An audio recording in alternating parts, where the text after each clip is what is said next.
Hello, I'm Alan McDonald, and I'm here to welcome you to a conversation with the Chairman of the Board of Selectmen in Winchester, Brian O'Connor. Selectman O'Connor is in his second term and second time through as Chairman of the Board of Selectmen, and we're going to have the opportunity to converse on the financial situation in the town of Winchester and other things that are pertinent to what's going on in the town as well.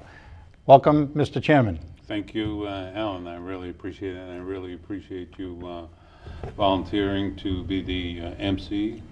I know that this is a new show, and the selectmen have decided to, during this critical time of 2010, 2011, to come out and speak about projects that we're working on in the town. And since I happen to be the chair, I'm the first one up here to talk.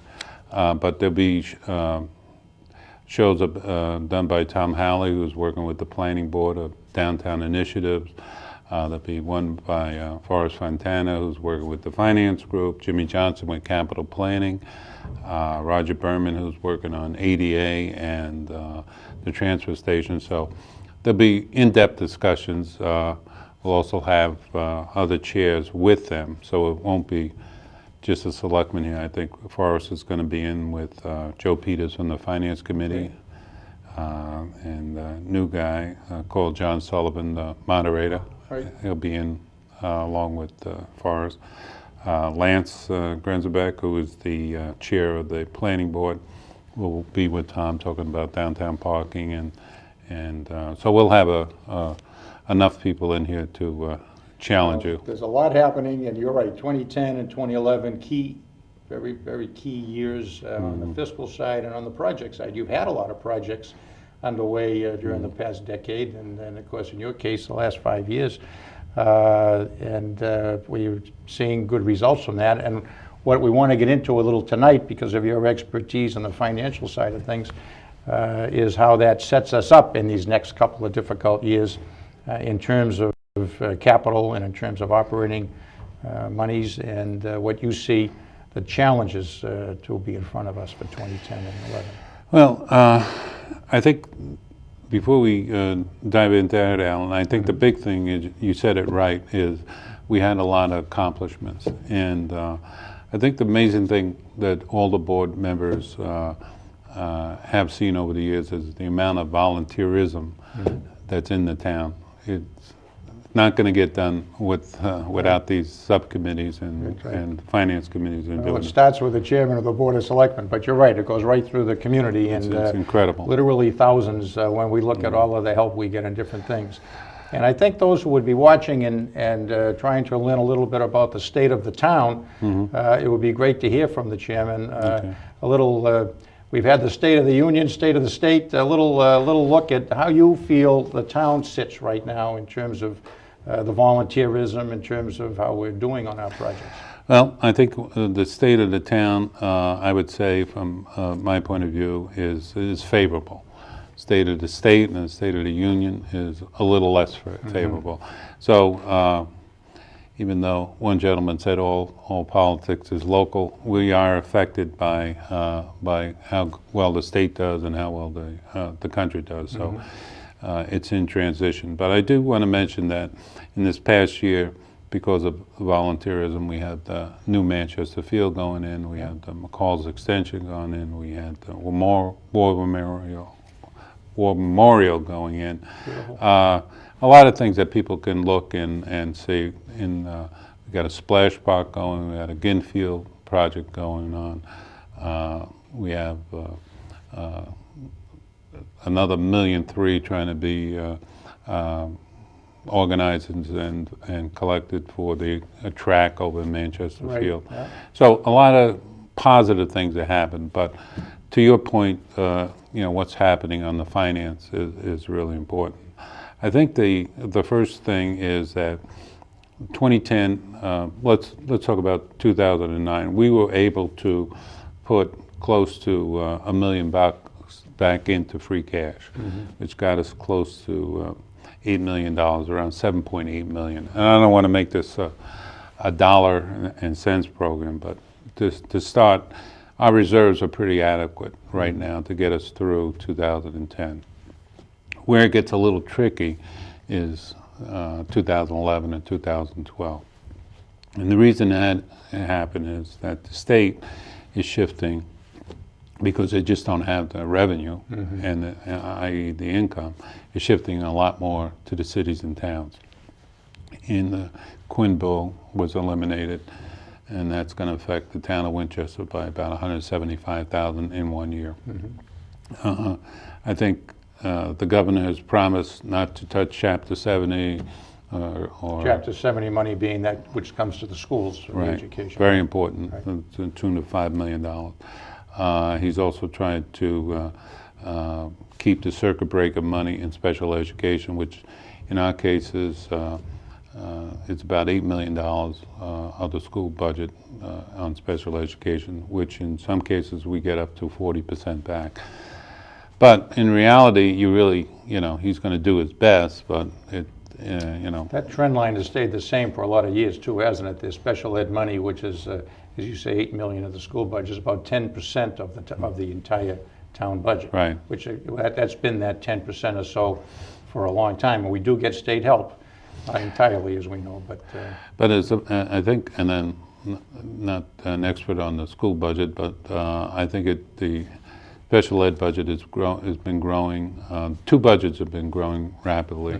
They call them budget buses, and that is health insurance, which is growing about 10 to 12% a year, and special ed, which is getting to be a bigger part of the school budget and an important part of the budget. An important part of the budget. As you know, we had since Prop 2.5 in 1980 limitation on the growth of revenue, and of course we've had help from the state more than we had prior to 1980 because of 2.5, but not enough to make up for the growth in healthcare and the student enrollment increasing the way it has. That's a very important point.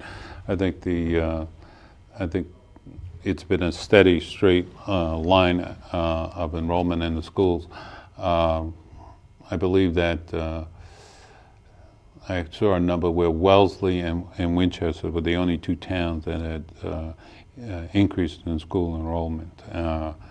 In fact, one of the questions that probably on the ballot, we haven't defined what the ballot question will be the Vincent Owen override.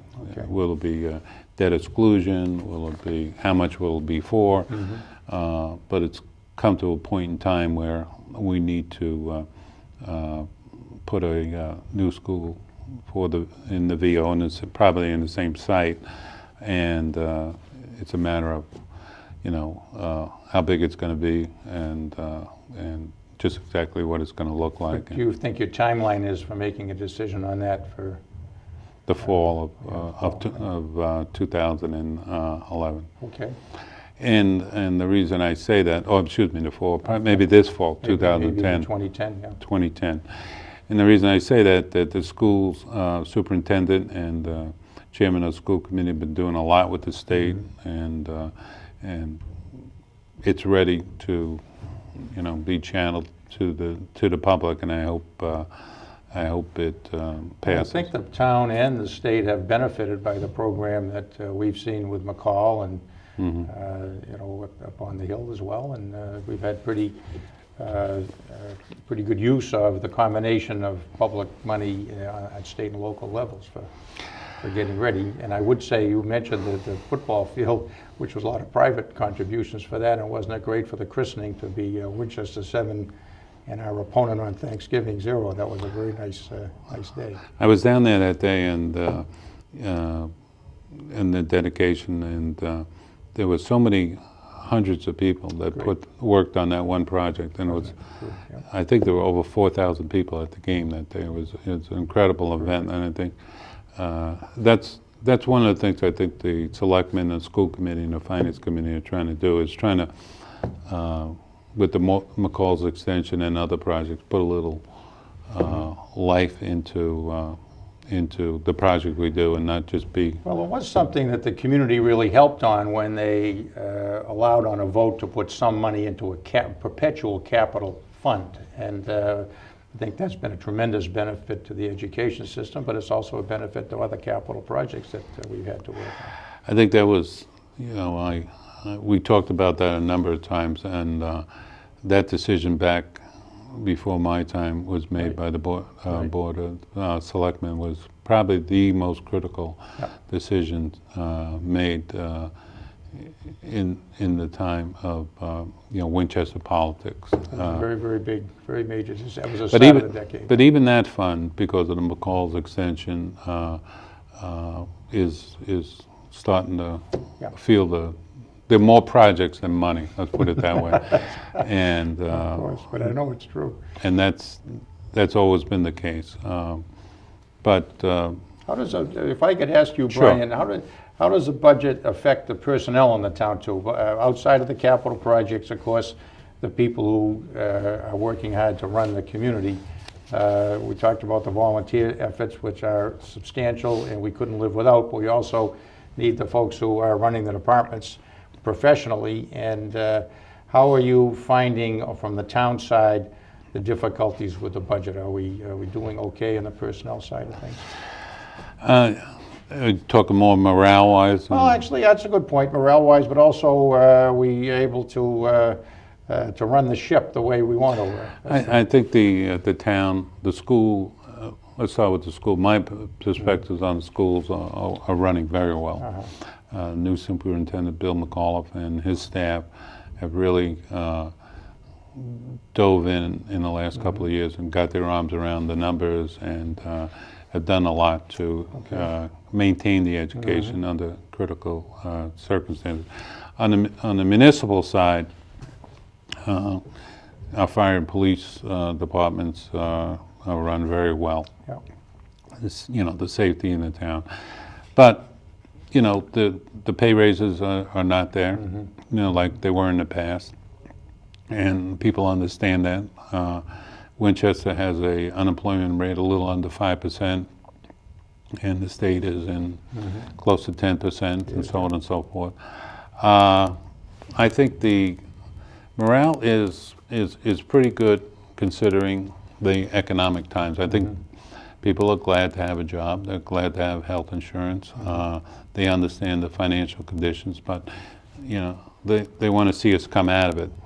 At least by 2012, 2013. Right. I would think so, and that's what you're talking about, is a longer-term plan, getting through some difficult times. Yeah. The communication pretty good with the Finance Committee and the Board of Selectmen and Town Manager all Yeah, together? one of the things we did this year, that's a good question, and the communication is very good. What the Selectmen decided this year to do was really have a 5-point plan, communication, working with the planning board, a reorganization in the municipal side, working with the downtown community, the planning board, and just more openness with the public and trying to get it done. And that's what this program's really about. But on the communication side, we work with Joe Peters and the finance board. We just had the school committee in listening last week about the budget. We go over to the school committee, we work with the planning board. It's not perfect, but I said at the end of the first pass of the budget plan last week is, we got to work together and all in this. It's not going to be them and us and so on and so forth. It's going to be one big budget's going to really try to benefit the town. Well, it seems to me, looking at the last few town meetings, that you really have worked as one, that there's been less controversy between Finance Committee and Selectmen on what the town budget should be than I can remember in some years when we really did have some serious differences of opinion, settled by town meeting, but and all done in good faith, but difficult circumstances. If you drive around the town of Winchester, there are very few communities that have so-called the pansy patch, but it's really greystone of new buildings going up. I mean, I don't remember driving through a town where the new complex is going up. And we talked enough about the field and other stuff, but Winchester's, you know, vibrant, and I think Tom Halley leading the charge with the downtown revitalization project. That's key. Our downtown needs a shot in the arm. And you're working on that. You know, it's an interesting thing with our community to be able to have stayed strong over the 30 years of Proposition 2.5 so far.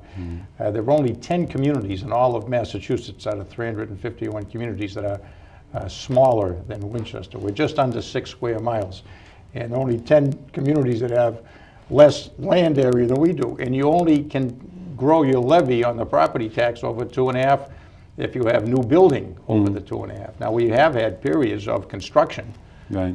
which are, you know, not just new developments, but rehabilitation.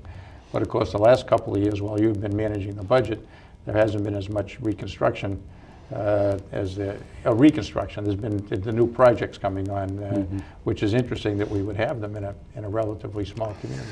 Well, there's not much space left, as you said, but surprisingly, we were looking at new growth, and there were 6 new homes built in Winchester, or on the process of being home, and 750-odd renovations.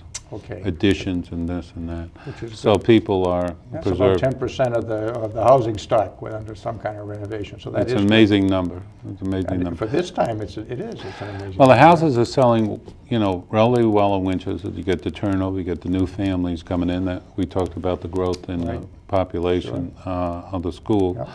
There is some change in the town, but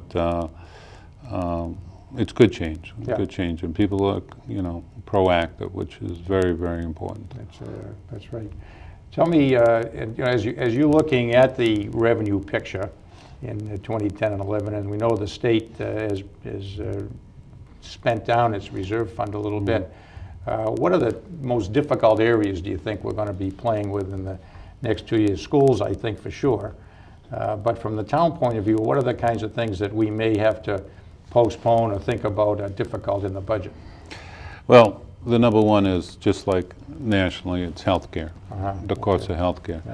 We've got over pretty close to 1,000 employees, and we just heard that one of the providers that we use, the primary provider we use, is going to go up by 12%. And that's on a budget that is already close to $6 million. So that's a big hit when you're only bringing in 4% growth. Okay.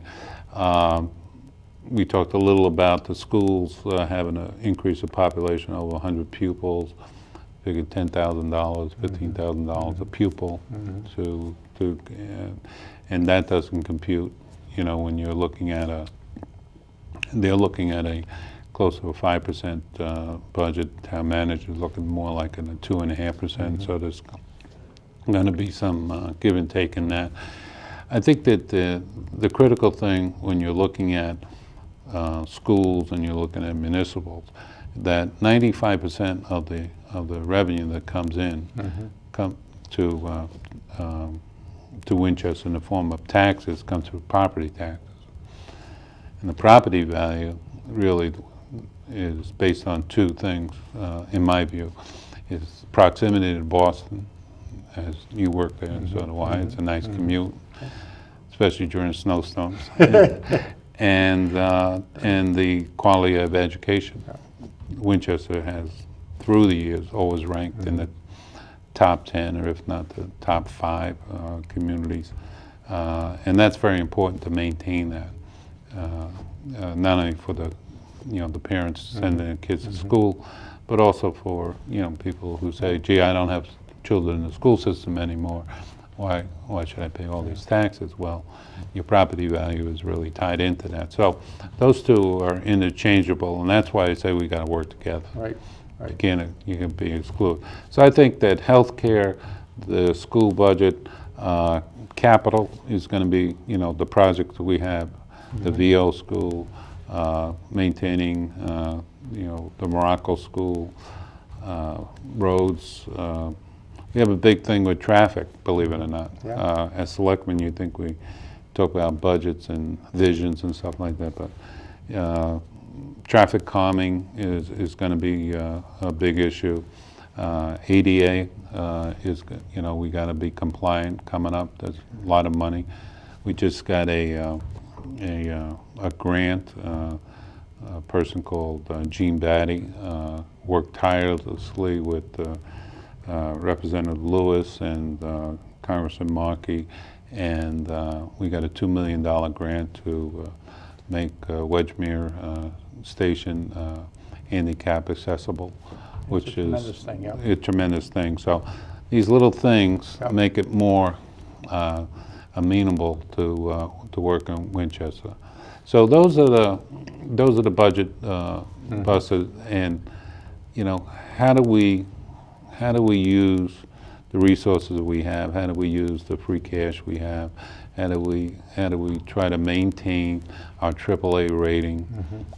The balance is really there, and trying to forecast what's coming from the state. So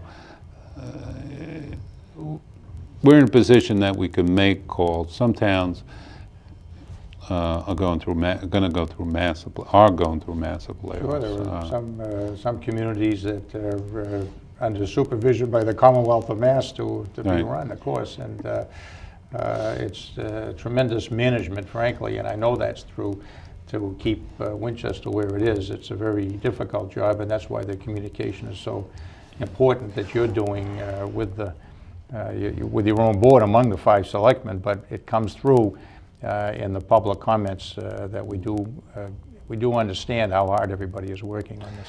Well, we would just repeat it. We couldn't accomplish it without the different boards, the conservation board. I mean, with so many boards out there, capital planning, all these volunteer boards, finance boards are volunteer. Could never get the data and the reports we needed. Well, in the few minutes we're going to have left, I think what the viewing audience would be interested in, and myself too, is some of your personal perspectives on your time as a selectman. That as you're talking now about the need and the need to work together, and the people you've met and have worked with in the boards, your experience coming in was as mine on the business side pretty much, and where you also have to work with a lot of people, but there's more maybe straight line that you're responsive to or a part of, and here there really is a collaboration that's so necessary. But maybe your own thoughts on how you've enjoyed the experience and what you feel the differences might be from your prior experience and now serving in the town of Winchester. Well, I think one of the things that's enjoyable is, as you being a former selectman, it really is who's your comrades at the table. And I've been fortunate to have great people that I learned a lot from.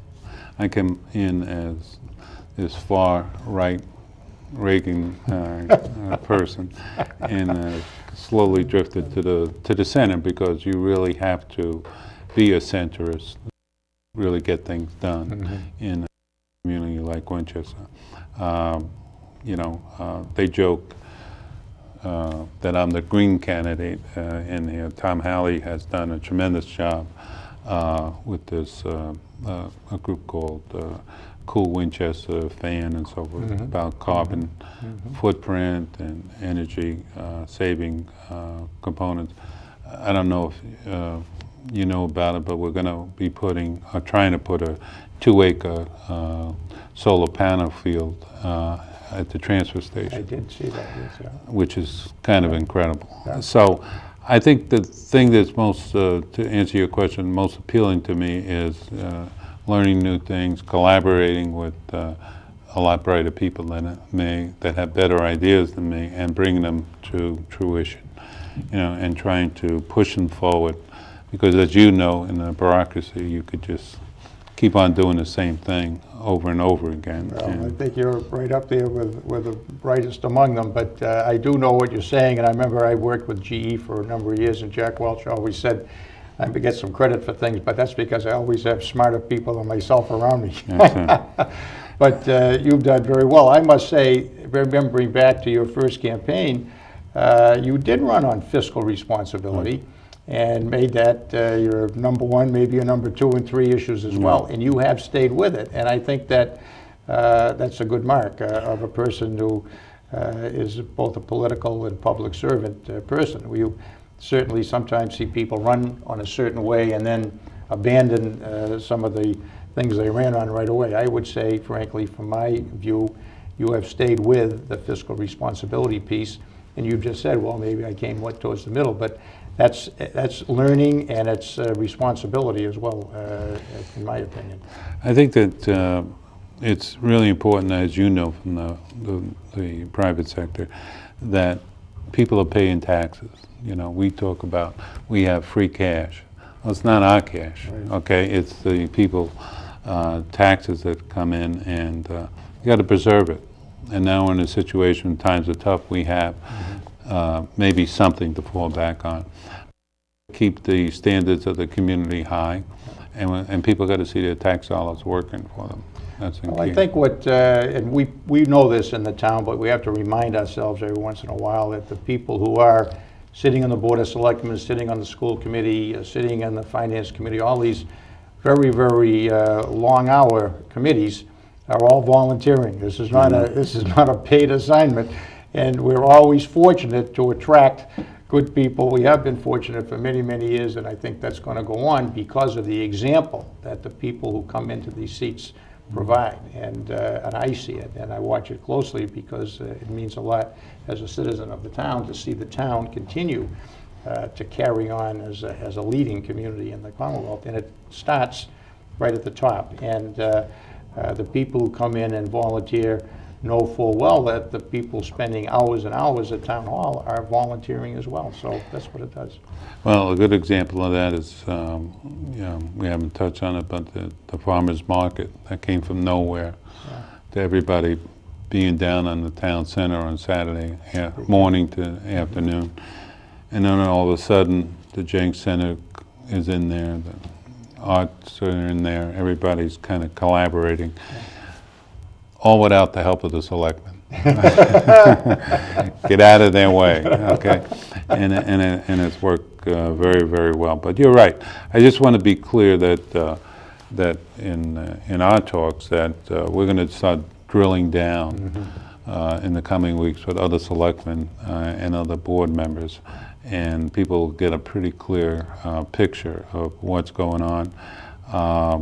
But I'm always amazed at the people who come in front, and you must have in your time been amazed at people who come in front of the board with propositions and proposals and stuff. We started that matters from the audience, and we had to try to limit the time on it because we could spend all night long on matters from the audience because there's so much interest. The people come in and tell you things you didn't know, and I think we get one street problem after another, and so on and so amazing forth. the things that have come, and that's how we, when we did the town hall renovation in the 1980s, that started with a matter from the audience.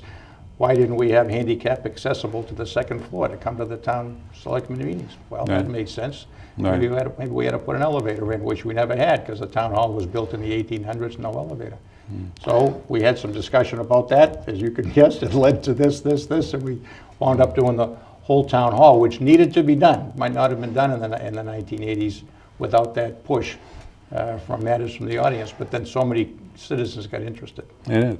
You know, we have a study right now just out there, a parking study, ADA study coming up. This is why I think it's important that these selectmen who are in charge of these studies come and talk to you.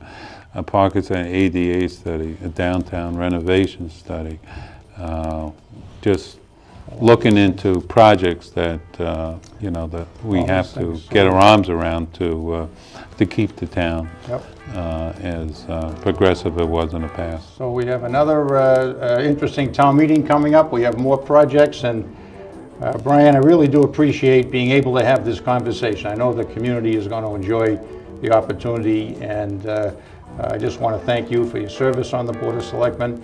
We've had a conversation today with our chairman of the Board of Selectmen, Brian O'Connor, and we've had a chance to talk about the finances in the community and much more, and the continuing interest of the volunteers that support the Board of Selectmen. and that are led by the board. And Brian, thank you so much for this Thank you. opportunity. Thanks for the time. Appreciate it.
Hello and welcome to Selectmen Reports, and we have with us tonight two veteran town office holders, Selectman Tom Howley, who's served this community 12 years in office so far, and that's 6 years on the planning board where he was twice chairman, and 6 years now on the Board of Selectmen where he's been chairman as well.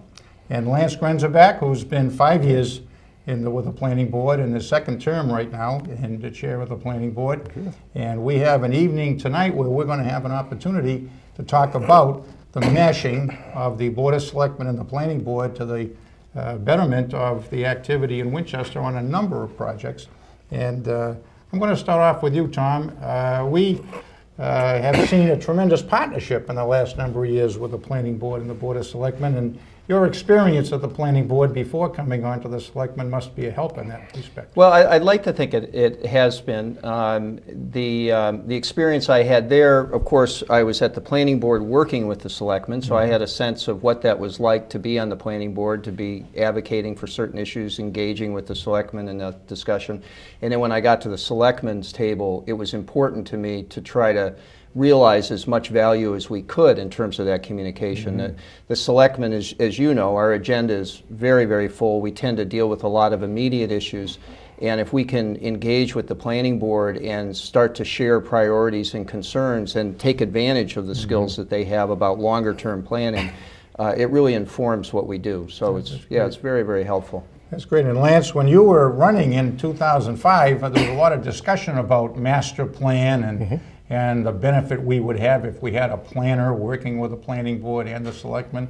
And now we've had 5 years since then. Tell us a little bit, perhaps, about your experience in the planning process with that. Well, it's been very effective, and I think I owe Tom a debt of gratitude for getting me interested in running in the planning board. When Peter Van Aken and I sort of met some 5 or 6 years ago over coffee one morning, we both decided we should run. And Tom encouraged us, telling me straight-faced that it would take no time and that it would take no evenings. It would be very easy to do. But it was entirely it was entirely true. But I think one of the things that had concerned us at the time was that we looked across the town and it's extremely well-run, extremely well-staffed. You have boards, commissions, town meeting people who are doing exceptionally good jobs. But one of the things that was quite clear was that everybody was doing their own thing, focusing on their own issue.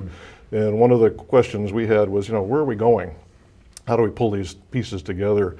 And one of the things that Tom did, and I think the other selectmen have been very supportive of, is to encourage us to basically begin to look across the town and say, how do all the individual initiatives and pieces of work, how do they knit together and where are we going? And I think that's been very productive. And I would say in terms of some of the sort of organizing principles with the various studies that have been done over the years, one of the most important things for the community seems to be, if you ask what is it people appreciate most, they say, well, we really appreciate living in a community that is a caring and connected community. And so while that's a certain kind of emotion and vision about the town, as Lance says, when you can then start to identify the different dots and start to connect them, that in some way you provide this context for trying to advance that thing that people value most, it becomes a very powerful thing.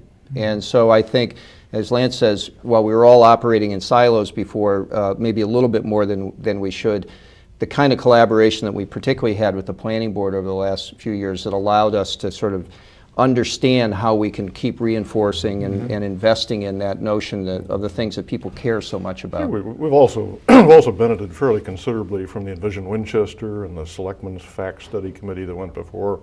When we sat down to try to take a look at, what background material is there, what do we know about what's going on with the town, there was a lot of material, a lot of base material to start from, so that was very productive. So we'll get to some of the details of the projects themselves, but the master plan, phase one, and perhaps a phase two, all that's happened since the Facts Committee and with the help of Envision Winchester.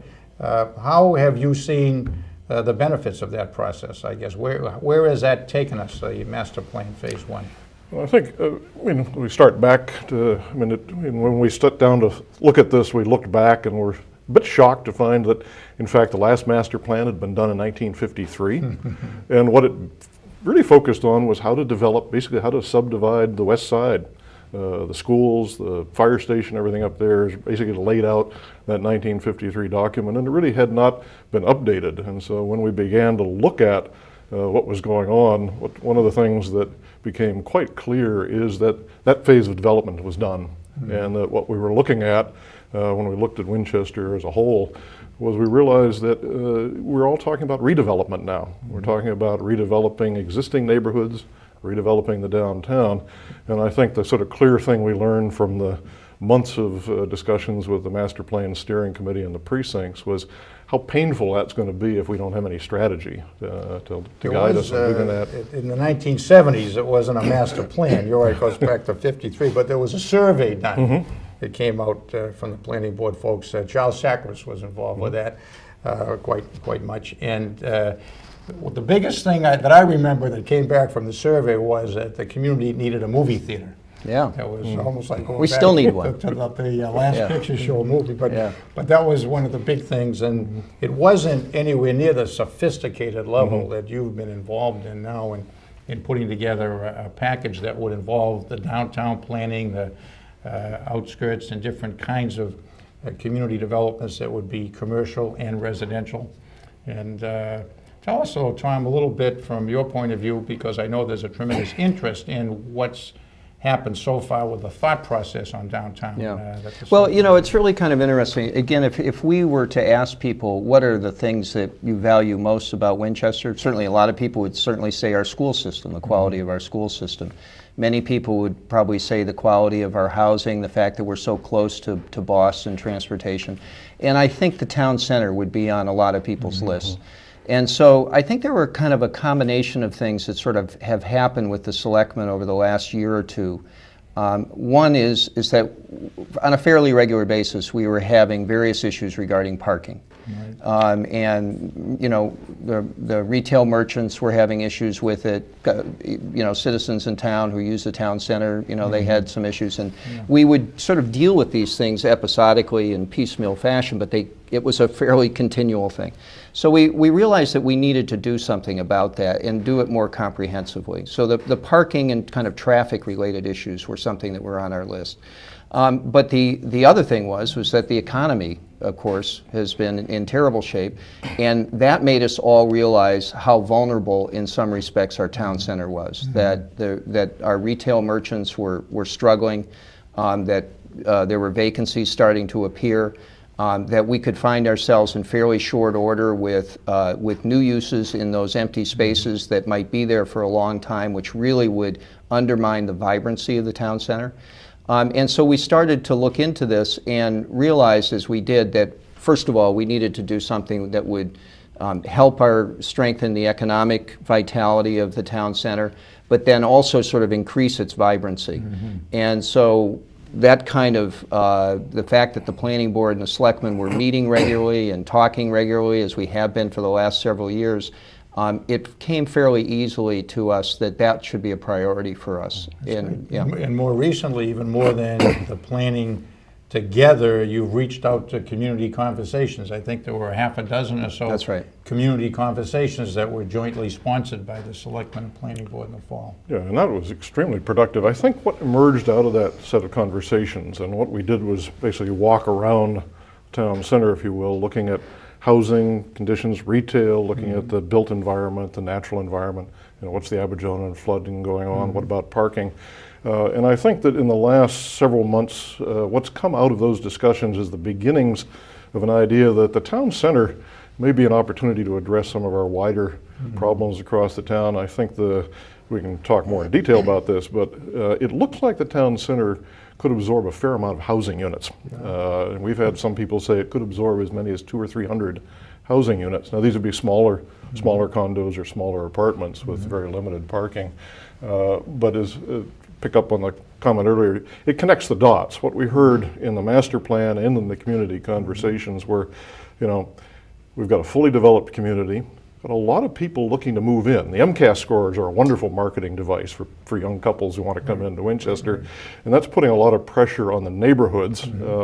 We're seeing some turnover of houses, and that's good, and people reinvesting in them. But we're not seeing much revenue generated out of that to keep the schools going.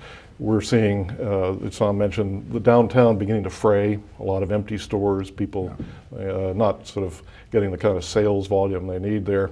And so the idea that's beginning to take shape, and it's going to require a lot more thinking on our part and a lot more development, but is the possibility of, instead of looking to develop housing on the outskirts and the established neighborhoods, and to really begin to sort of focus it on the downtown, to take advantage of the bringing people in to help the retail restaurants, to take advantage of the fact we have an excellent train service there, to take advantage of some of the green community and smart growth programs that are out there that provide monies for cities to do this work. So Well, I imagine there's some cyclical nature to this. We did in 1980 hire a town planner, John Connery, and that was through town meeting, where the Chamber of Commerce actually put up half the money, $16,000, and the town put up $16,000. We hired John Connery, and a lot of attention in downtown, and a tremendous amount of private investment attracted through the little bit of public investment that was there.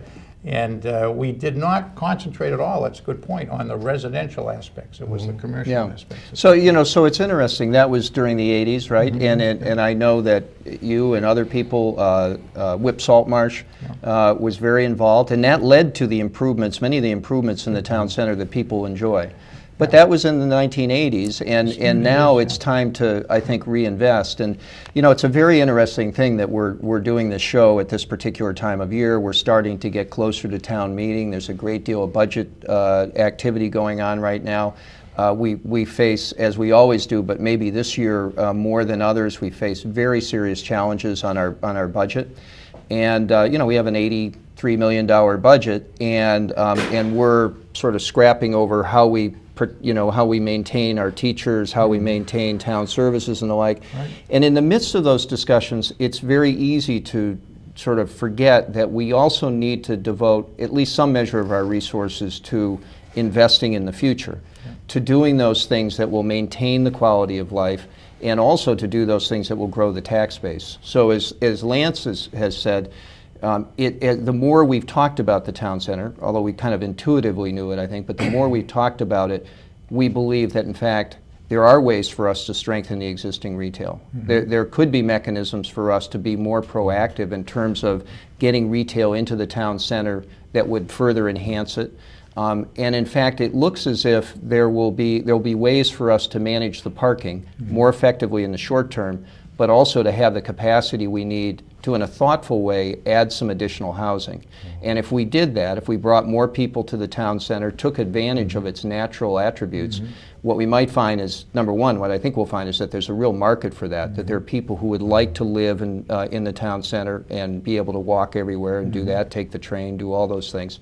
And in the long term, although this is going to have to be done extremely carefully, and it's going to take us years to probably realize it. It's the kind of investment that probably we should be making. That'd be great. Well, even the 1980s was a 3 or 4 year process to get where we wanted to get. Well, we've been starting sort of the mantra of 5 and 50. I mean, I think the town really needs to look at 5-year efforts that are going to pay off over the next 30 to 50 years. I think we get very much bound up in, the sort of quarterly business work, which is, the budget's going down, it's getting tighter, we need to cut here, $500 here, $1,000 there, position there.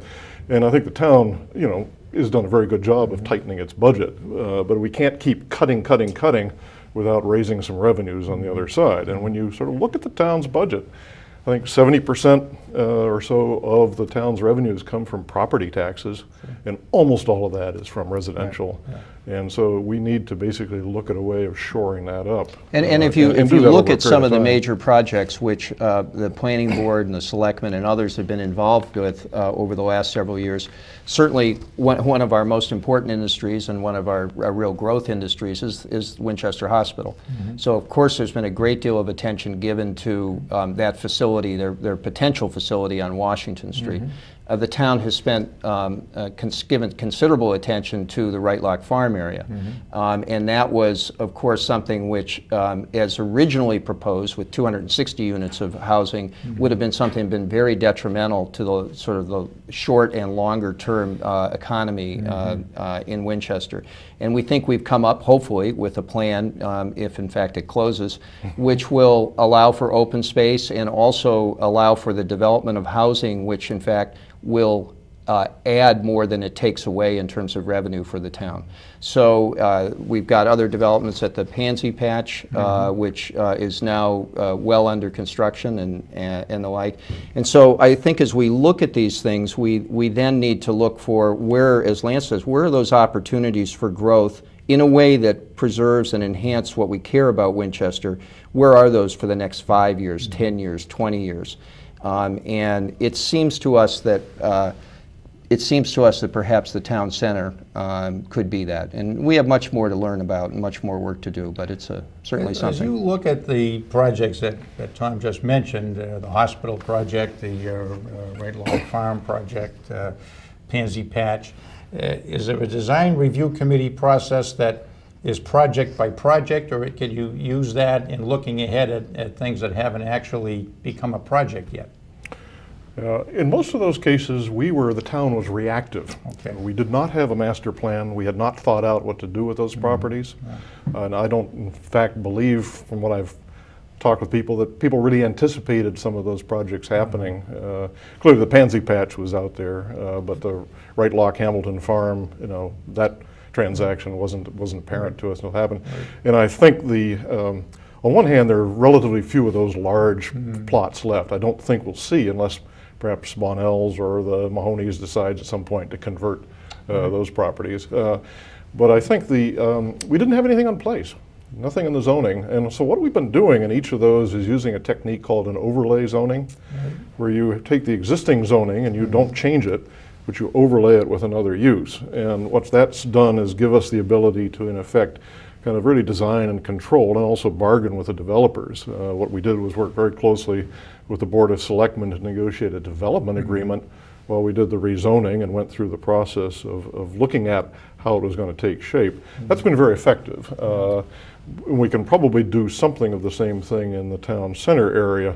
But again, it requires a great deal of forethought and work to make it effective. So but it's been very effective. Yeah, but, it's pretty technical, some of it, the overlay, the rezoning, in addition to all of the planning that has to be done.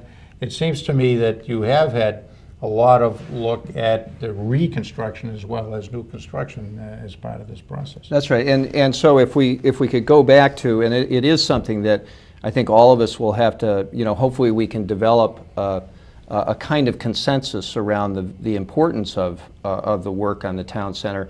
But it will be somewhat painstaking. We don't want to mess it up.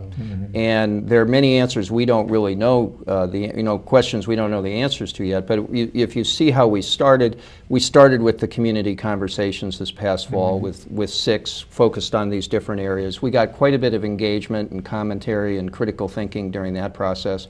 There was a market study done in terms of to try to understand the economy of the town center and sort of what the possibilities were, what the opportunities, what the losses were that were escaping us in terms of dollars going elsewhere. The town meeting approved a parking study, which is a very in-depth parking study that focuses on what our existing capacity is, what the utilization is, it's sort of how we can better, more effectively manage that for the benefit of our existing retail, and ultimately whether there'll be enough capacity for us to do the kind of long-range things that we're talking about in terms of the possibility of adding some additional housing, some additional retail and office space. And I think we're going to keep working through this, and hopefully we can get the kind of commitment that we'll need to continue to fund these planning efforts for the next couple years so that we can really present a very thoughtful, thorough package. We also have a couple good opportunities to leverage that work. The flood mitigation program is going to redevelop the channel along Mystic Valley Parkway from the post office down to Ghent Field. That's an opportunity to refurbish and sort of invent the greenway, because the town center is really defined, and part of the beauty of it is defined by the kind of blue ribbon of the river and the green that goes along with it, and it's fraying. There are areas where they really need to, that's one of them, the area along Skillings and the Judkin Pond needs to be rehabbed. The MBTA is going to invest a considerable amount of money in refurbishing the station, we pray. And that's an opportunity to look at that block. So there's a whole series of pieces out there which, if we begin to sort of hook them together, will help. One of the things that we did early in the master plan was sit down and look at some of these blocks, some of the areas, and ask the architects, just imagine what would happen. And we took them out and talked with the downtown community, and they said, is this helpful? And the short of it was, yes, because if you can give us some ideas and the community can figure out where they want to go, it's easier to attract developers, it's easier to attract people to sort of comment on it. So there are building blocks in place to do something fairly effective. And as we were saying, some of this is long-term, a lot of it is complex, but they're real opportunities for us. And I think one of the first products that people will see will be when the parking study is completed, which will be during the summer, will finally be done. And I'm hoping that the selectmen will then decide to take that and kind of wrestle with some of the things that we might do to more effectively manage the parking that we currently have. Yeah, I think that we did counts last fall to actually figure out how many spaces do we have, are people using them, and what time of day? And I think what we learned was we have plenty of spaces downtown, but we are not managing them terribly well. I think the consultant made an inventory of all the parking regulation signs. I think there must have been 24. Yeah. I mean, there were 40 or 50 different types of signs, and we're over-regulated and under-managed. And I think just the listing of the regulatory signs, 30 minutes here, right next to it, you can park all day, 2 hours there. So one of the lessons that's beginning to come out of that work is that if we really sit down and think about who uses parking, who needs it, shoppers have access to the stores, where do employees park, that we'll be able to sort of work it out more effectively than it is. It's very frustrating to people today. Well, I think your work is thoroughly appreciated by the community and by town meeting as well. I think you mentioned we're going to let you manage the meeting on the parking study. Well, that's right. There'll be a lot of interest at play, that's for sure. But in general, the fact that town meeting has been enthusiastic about budgeting for a planner, and that again in the cycle of things, that made a big difference in the 80s to have somebody who was really making that their full-time job. And I emphasize each program the volunteer nature of the work that you guys do. We're so grateful for it, because it is for love of community that you're in the middle of this, and we thoroughly appreciate it. But it does help to have somebody full-time in town hall who you can relate to and ask for some details and for some. Yeah, I think it's really absolutely essential. And again, if we think about really trying to address some of the issues which are part of any community. Certainly one of the other issues is traffic. I mean, the amount of traffic volume in town today as compared to 20 or 30 years ago is just, it's grown tremendously. And the whole issue of traffic calming, of dealing with our streets and sidewalks for not just cars, but for Yeah. pedestrians and neighborhoods and the like. Those are the kind of issues that it's important that the selectmen and the planning board periodically step back from the rush and the immediacy of the day-to-day issues and try to grapple with. And so a planner is really essential to that. Yeah, we've been extremely fortunate that town meeting approved that and the Board of Selectmen supported it, because I think just as we got the planner on board, we had the hospital project, the Pansy Patch, Abbott, a whole series of these things. And what we have learned painfully through that process is that these are all extremely complex problems. Let's go back to, we're redeveloping Winchester. Yeah. And when you do that, you're going to be developing it on somebody's property, in somebody's neighborhood. And in most cases now, many of these are in the most environmentally sensitive wetland areas or others. And knowing what you're doing and knowing how to run that process and getting the technical stuff right and the legal process is very critical, because it basically saves us the planner's salary every couple of weeks. Yeah. In avoided law costs, and suits. So I think there's a, knowing what you're doing, which the appointed board works at, but the professional is very much of an extremely useful addition. Well, that is a tremendous process, and from the cheap seats where I sit at the back of town meeting sometimes, or watching you at your meetings for just the planning board or just the Board of Selectmen, we miss a lot of the behind-the-scenes work that you are doing, and you're able to see how each one of these potential projects fits into the grand scheme of things.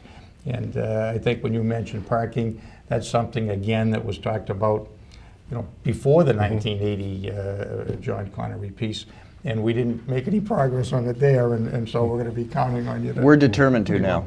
Yeah. We are. We're gonna hang on to it until we produce something that's going to add some value. So, And I think the thing we've heard back from the retail and the property owners in downtown is that, the structure of the downtown is changing, the nature of shopping is changing, and there's many empty places, and people are actually very critically concerned that they not be the one who floats belly up next year or next month. So I think there's a pretty positive attitude. We've had excellent participation through those conversations. Well, I think that you heard in the conversations, the community conversations, a lot of the input seemed to me to be that we want to take care of the frayed parts of the community. We want to take a look at what commercial opportunities there are, but I heard over and over, protect the nature of the community. yes, People, exactly.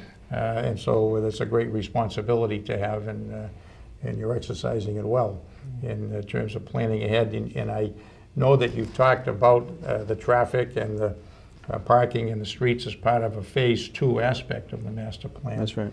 And I just asked this question before we even get to phase 2. Would there be a phase 3? It's a continuing process, I know, but Well, never done. Well, of course. I think we've looked around at the beginning of the master plan exercise. We asked other towns, how frequently do you update Yeah, right. your plan? And the answer was sort of every 5 to 8, sometimes 10 years.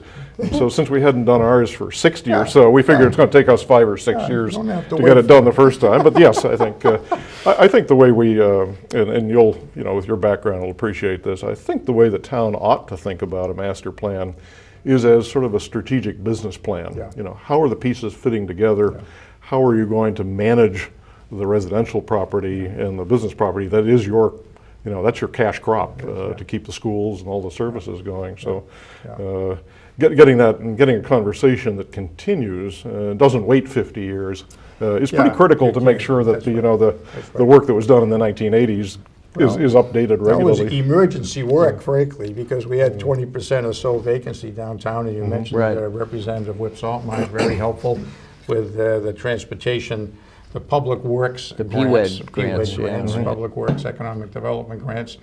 And we had a commercial area revitalization district, we called it a CARD district, that could get better loan rates for private contributions to the development. And it made a big difference, but it really was almost an emergency thing. Yeah. We got to do it quickly. Well, but we've talked with Charlie Sekaras about it, and going to get him back to sort of tell us what were the lessons learned and that worked and didn't work, because I think that's exactly what we need to do again. What we heard from the downtown merchants is we're not marketing, we're not recruiting businesses that we need, we're not sort of coordinating with the services in the town center that make it And these vibrant. things, they come around, again and again, maybe once every generation or two, right? And either you sort of recognize it for what it is and step up, or or perhaps we find that the town center begins to sort of fade in terms of, its look, its vitality, the economic support that it can generate. We don't want that to happen. We don't, and we appreciate the attention you're giving to it, and we'll talk some more about this in the future. I'm sorry we're out of time pretty much for Enjoyed tonight. it very much. thank you very much. Thank you very much. Pleasure, Tom, having you here, Selectman Tom Howley, second term, and candidate for the third term coming up. That's And, right. Make sure everybody votes. From town election, I know, and Lance Grenza We'll back. have a year to chair of the decide, thank you. planning- It's great having you with us, Lance, and great to have the chair of the planning board working so closely with the Board of Selectmen, frankly. Appreciate you being with us for the evening. Yeah, We'll thanks, Alan. Come on back for Yeah, another thank you. discussion. Good, very thank you, soon. Alan, we will do Okay. that. Yes. And thank you to the citizens of Winchester for tuning in and for the support that we get so much through town meeting for the boards and for the work that they're doing. And we'll see you for the next Selectmen Reports.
Oh, I see, yeah, yeah, just, So there's some filming and then voice.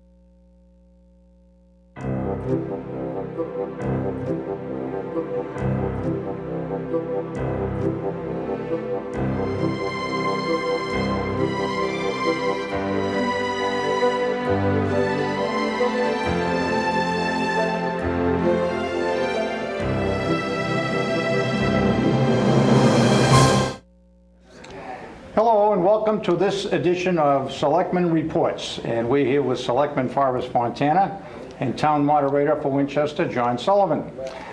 Forrest Fontana is just finishing his first full year on the Board of Selectmen, elected in a three-way race last year and topping the ticket while he was at it. Of course, in truth, the town moderator actually topped the ticket with the most votes, but in fairness to the town moderator, he didn't have a three-way race, Right. so that's right. So, but it's great to have you here, Forrest. And we're going to talk tonight about some fiscal management items, and exactly. community involvement. And John Sullivan, what a treat having you here. Bringing our friend John Sullivan for some perspective and context. New guy on the Humor, block. exactly, a fresh face. I had, for those who may be new viewers, I've introduced Forrest, who's in his first full year, 2 more years on his first term as selectman. John Sullivan had 9 years on the Board of Selectmen, 3 full terms before he began his service as town moderator to Winchester in the election of 1977.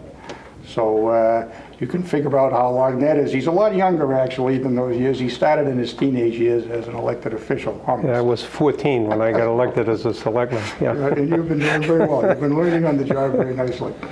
Forrest, tell me a little bit, and the audience, you have come onto the board, very active first year. You campaigned very nicely on fiscal management issues and community involvement, and a little bit about the first year and where you find us right now at the board level. Okay, thanks, Alan. Yeah, it's amazing how much time passes pretty quickly. This current election year, which is March 30th, Tom Holly and Jim Johnson were incumbents, will be joining the board again. There was nobody else had taken out papers. So the composition of the board will stay the same for the next year. We'll just be electing a new chairman and vice chairman. But the first year I actually found what I would say sort of the dialogue among the 5 of us on the board to be fairly robust. There wasn't a lot of divisiveness in terms of breaking down on sort of philosophies and ideology. I think everybody really understood the purpose at particularly sort of the local town level is to roll up your sleeves and to really let's try to find some solutions to some problems where we can really make sure that we maintain and improve the quality of life for the citizens and deal with some difficult issues and not so much sort of break down into sort of what you might consider sort of petty politics. Because this is a community, after all, that we all live in and we hold so deeply and so forth. So we worked on a variety of projects. Jim Johnson and I, one priority we did is we looked at a little bit of reorganization of the lower downtown hall, if you will, which dealt with engineering, planning, the building department and so forth, and we'll be rolling that out to the town meeting with some changes that we wanted to put in place. The other initiatives that we did is the board, we tried to break it down to sort of areas of expertise. Tom Holly was working on sort of the downtown planning, Roger Berman, the transfer station. I've been doing some more fiscal issues in addition to some reorg, dealing with the audit committee, and also I'll be working with the finance committee, the FinCom chairman, as well as the schools in terms of bringing the budget, which we'll get into in a few minutes, to town meeting in April and May. So, that's kind of where we stand now. I'll hold off on some of the numbers for a minute. You've had a busy year. I'm going to ask our town moderator, Mr. Sullivan. You've had a lot of experience in what we just heard about the first year for Forest, Montana. You've had a lot of experience. In fact, if I add up the years correctly, 42 in a row of being at town meeting. In fact, probably with 1 or 2 exceptions of a night here and there when you had to be traveling and working, every town meeting every evening for 42 years. We're coming into a period which is as difficult as any probably fiscally that the Commonwealth has had and all the communities in the Commonwealth, but we cannot be immune from that in Winchester, I wouldn't expect. How do you see this town meeting coming up, fitting in with where our economics are in prior years? Well, that's an interesting question right off the bat, and Forrest and I were talking a little bit before the meeting about that, but as I see it, the shocking thing is I see the town walking into a real financial problem. And the worst part about it, the only thing worse than that, is that I think the lack of recognition among all of the town officials about how serious this is. Specifically, we've just got a budget, came out on February 15th. The budget's been turned over to the Finance Committee. We followed the very strong charter recommendations, which the budget was supposed to be prepared under the guidance of the Board of Selectmen. It's gone to the Finance Committee, and it's not balanced. And that's going to cause some major problems. And in my opinion, it's going to result in an escalation of the use of free cash. And the sad part about it is we've turned the budget over to the Finance Committee in accordance with the charter, but the main political issues have not been attacked or discussed in public anyway, and it's not reflected in the budget. And I think if you look at the budget, you'll see 4 or 5 things that are dramatically wrong. And one of them is that the insurance is short by $800,000. And we've already got 1.3 million in free cash allocated in that budget out of, I think it's 7.3. And then in addition to that, there's no provisions for collective bargaining. And they're going zero on that. And if in fact they just gave every employee for fiscal year 10 and fiscal year 11, we ought to have $320,000 in the budget for that allocated. And that would be only giving them 0.4% like the school teachers got. The school department has a budget cut of $1 million, and at least my look at the school committee meeting, they have every intention of fighting for $1 million, which is going to have to come out of free cash because nobody has cut a dime. And then finally, the Crystal report, which was done, started 2 years ago. I don't think anybody's looked at in the last 4 months. And the Crystal report shows that we've got a major overrun in some of the budgets, and I wouldn't be surprised if there's $500,000 required that's not included in the budget. And if you add that all up, including the $200,000 that was incorrectly left out of last year's budget, we could have $2 to $3 million worth of free cash on top of the 1.3.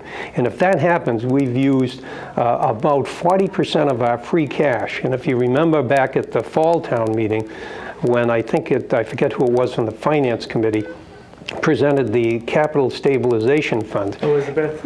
No, it was... Joe Peters? No, I'll think of it, Right. Doug Marmon. Doug Marmon. Yes, correct. Doug Marmon, and it showed a precipitous drop in the next couple of years in our Capital Stabilization Fund, and that's going to result in one thing that scares the daylights out of me, which would be the worst thing that could happen in Winchester, and that's the loss of our AAA rating. And it's all tied into this budget, because when the rating guys, everybody's an expert on it, but if they see your Capital Stabilization Fund dropping to practically zero, and they see 40% of your cash stabilization fund going, they're not going to keep the A. And if you don't believe that, just call up Andover, because they lost theirs for the same kind of reason.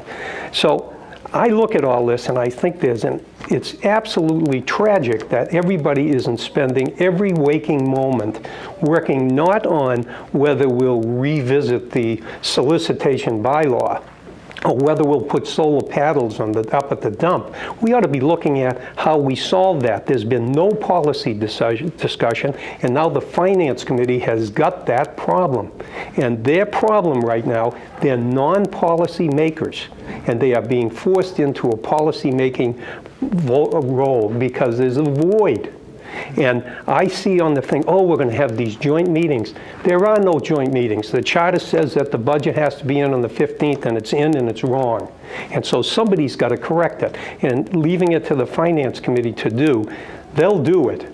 But hopefully they'll do it pretending they're a selectman, because what we don't need is just a group to get together and try to get consensus.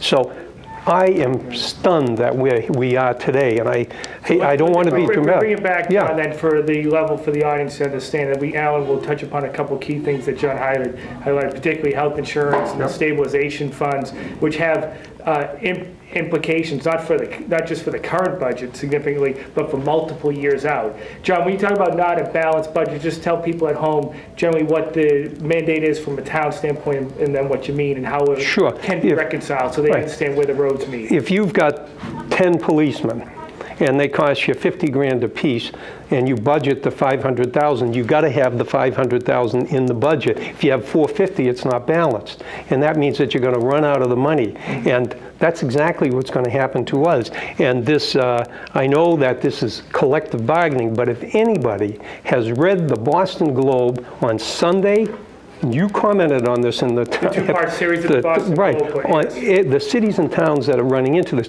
We are contractually obligated to provide that health insurance. And that health insurance is not in the budget. And that means that somebody thinks that they are going to magically, collectively bargain this between now and 6 weeks from now.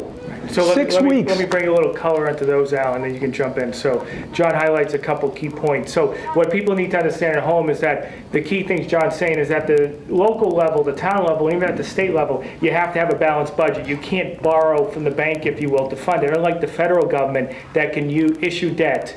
That's why we have the national debt. They don't have to have their expenses and their revenues match, but it's mandated at the town level, you always do. And that's what John's talking about is if the revenues of which grow 2.5% per year under Proposition 2.5, and if the town is about 90% of the revenue base is property tax, that's about what your growth rate is every year, about 2.5% in revenues, but your expenses underlying are growing at 5%, particularly healthcare, which is 10% of the budget, growing at almost 15%.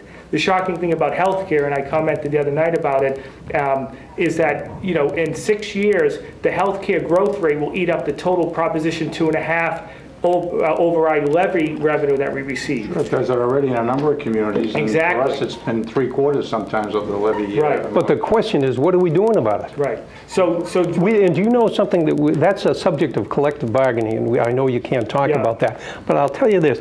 I looked up today to see when the last time the Personnel Board met, and it was October 22nd. And so and they're supposed to be in on the collective bargaining. They're not being used. They had one other meeting on December 1, Right. and no one came. And so, I mean, we are not managing this properly. And we're not going to get a collective bargaining agreement through by June. It isn't going to happen. It can't happen. And we got to face up to that. And I think if this had been looked at when it should have been, back in January and December, we might have a solution. Instead, we're going to have the town meeting faced with the legislature, if you will, being faced with the school people wanting $1 million and no place to get it. And you read the paper, oh, that's a rainy day fund, and it's raining. that was in the paper. So to elaborate what John is referring to, in the Daily Times Chronicle, there was some recap of this recent school committee meeting with the Finance Committee. Right. And they were talking about how to reconcile that. And that's what John's referring to, the rainy day. So just to put some numbers on, what John's talking about is our town has issues. There, as you were referring to, Alan, there's some other towns with much more severe issues. But what John's also highlighting is sometimes the process doesn't actually solve the issues, it makes them worse. And that's his main concern, is that the issues we have, if we don't deal with in the right process, actually exponentially increase.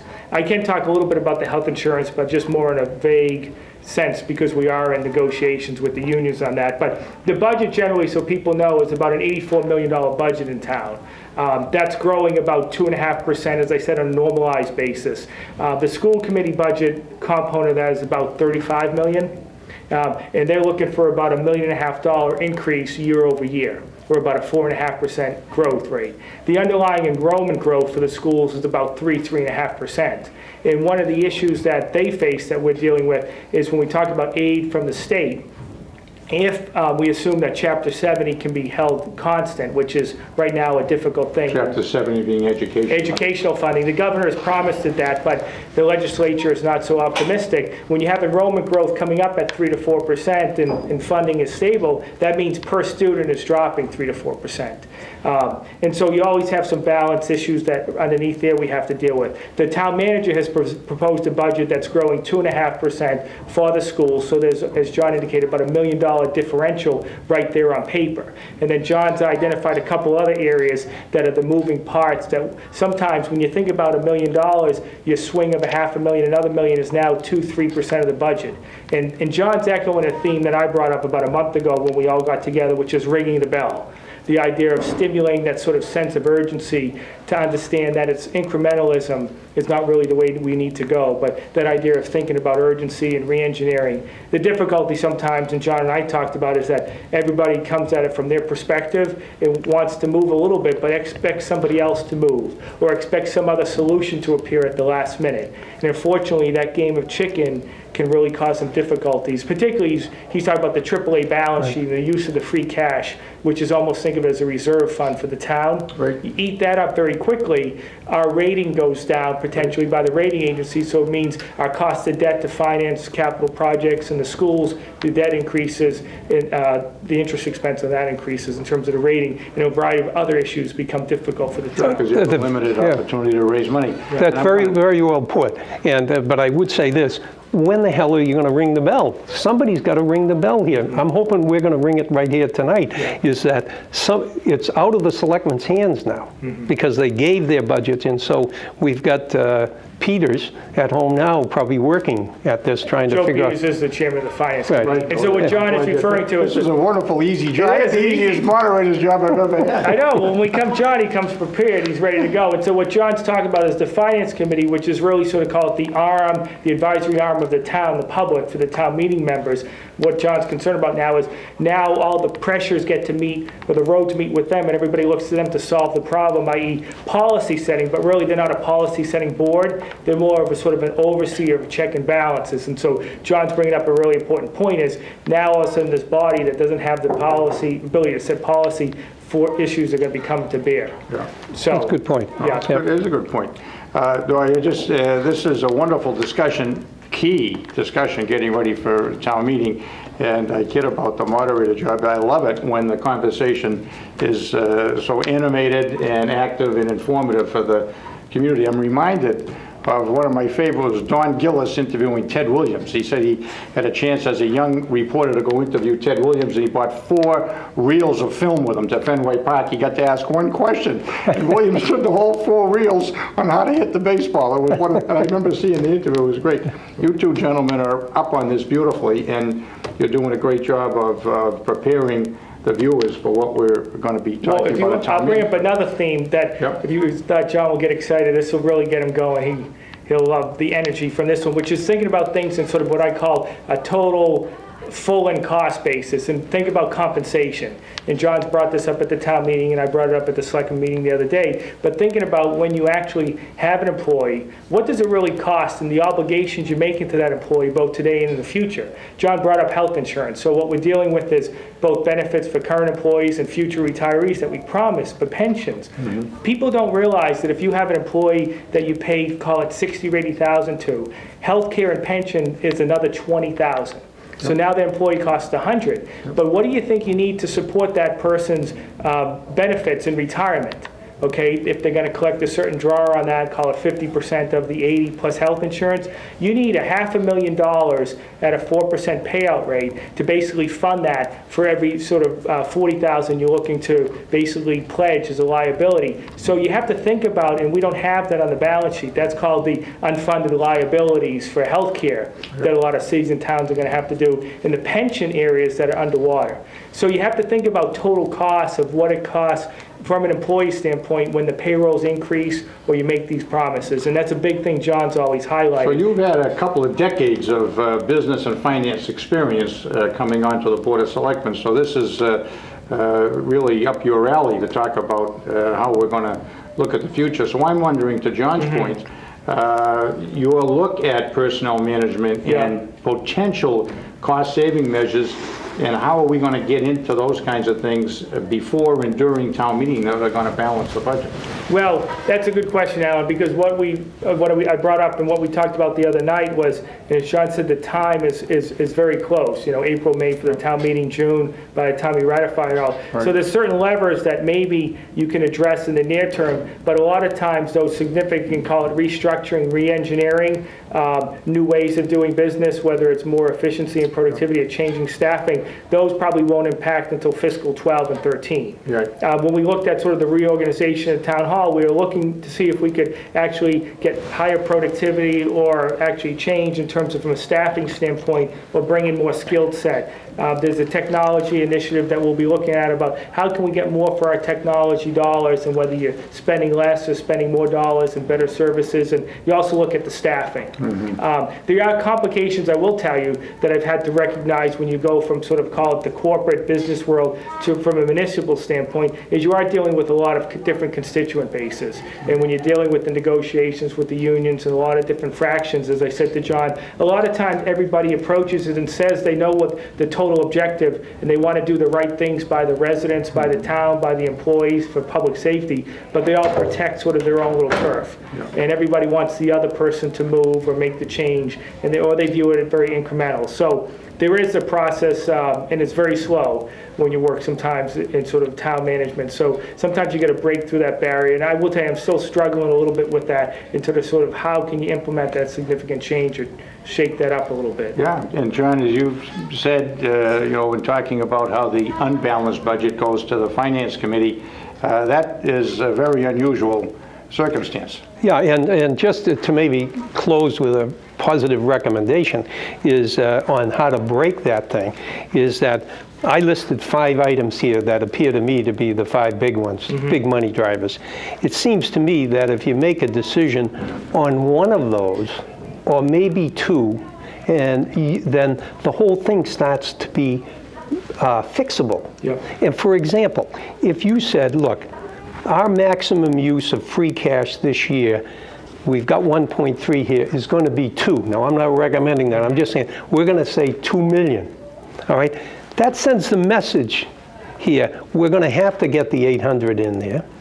We're going to have to get a couple of these others in there, and we've got to set a standard, and that should be set now, not BS with the whole town meeting about what would be a good number, because they collectively are not going to be able to come up with a better number than the people that are responsible for the policy. They shouldn't. Otherwise, we ought to have new So what people. John's talking about is have a really sort of hard line in the sand. Because Right. when people look at sort of a reserve fund, they always think it's there to bail Forever. it out or a special initiative. And the worst thing you can do, and you talked about it at the state level earlier, is that you don't want to match revenues or resources like that sort of with recurring expenses, because then you have an obligation that you can't meet. That's one of the issues now with the budget at the state level coming to the towns from the federal government, is a lot of that stimulus funding will fall off. Right. And there's a cliff there, but a lot of people put recurring expenses, call it staffing, you don't have the revenues to support that. And John's point is well taken. The idea, if you spend that money, do you spend it on an initiative that has immediate investment, where you can actually do something downtown that might bring revenues into the town, or technology initiatives, or is it mostly to fill the budget? Those are the debates we're trying to have and so forth. But John's points are excellent in that They're matter. great points. We've got almost 10% of the state budget right now on one-time money, so it's not recurring finances. And Right. of course, you're in the hole that much at the next budget. There'll still be some more one-time money, but not as much each year as we're going through at the state level, and we can't afford to be doing it at the local level, because we have less opportunity to raise funds at the local level than the state does at the state level. So that puts us in the hole as we're thinking about how do you balance when you fall behind. And of course, that's the AAA rating, doesn't want you to fall behind, because when you fall behind, it's very, very hard to catch up. That's the thing. Yep, that negative momentum is hard to unwind. Yeah. And it's very hard to build it up. And John had talked about the rating agencies, which is Moody's and S&Ps. But once they downgrade a community, a business, any type of debt profile, they very rarely are willing to sort of give an upgrade to a rating, as it's called. And it takes forever, and then their methodology changes. So the idea of hanging on to the AAA is a key asset. Yeah. You know, when you think about some of the key assets in town, you know, what, from a financial standpoint, it's the AAA rating. You talked about earlier in our pre-marks about the volunteerism. There's certain things that drive this community of why people want to live here and why we have the quality of life, but those are the assets that we want to preserve and enhance if we can.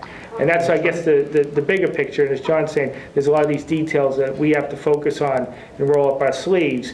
And he's... In 6 weeks. In 6 weeks. And the difficulty is, and I said this to John too, a lot of the issues that are coming today, the crossroads are going to be even more significant next year or two. He talked about the stabilization funds. As you think about capital winding down, as we think about either new schools or buildings we need, we think about the operating budgets and we profile out the expenses.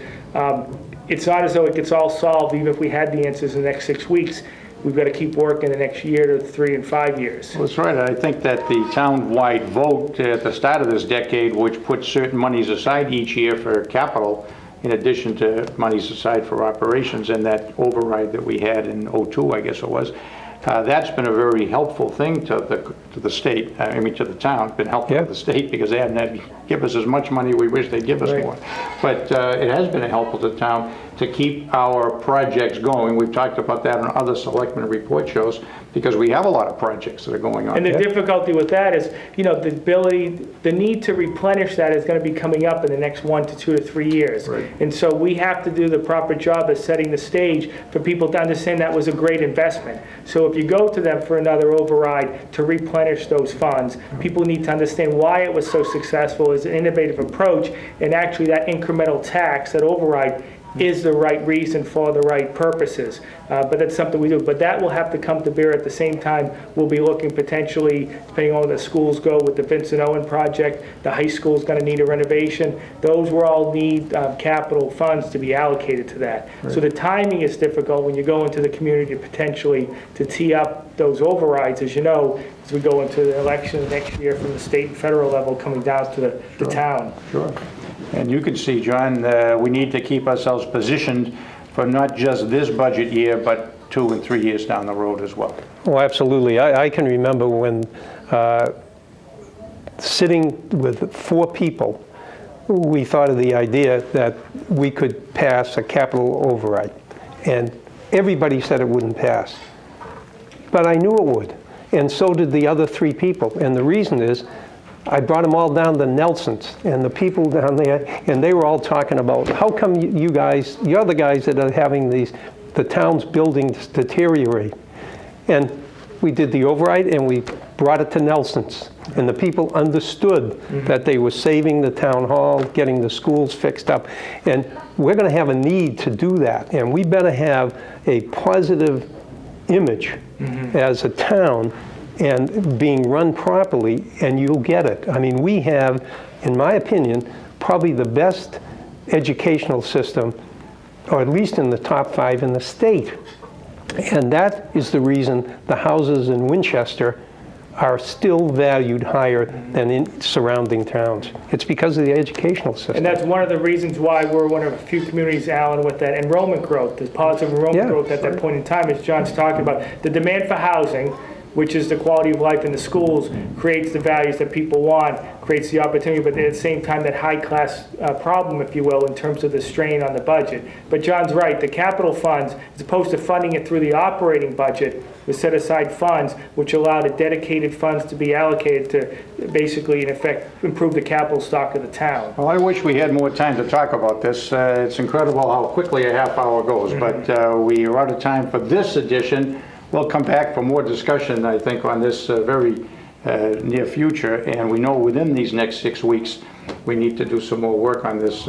Selectman Forrest Fontana, congratulations on being on the board, and thank you so much for being Thank here you. and keep up It's the good great to have work. people like John who really care It about sure the as heck community. is. Mr. Moderator, give John all their- Sullivan, Thank you. for Give all being their here. mind and energy to the communities. Well, Thank you very much. Thanks, John. It's been good to have you folks here, and we'll do some more of this as we go, and I hope that the viewers will be able to appreciate the talent that we have working on these problems and the seriousness with which we're all attacking this in the volunteer effort to keep this beautiful community the way it is.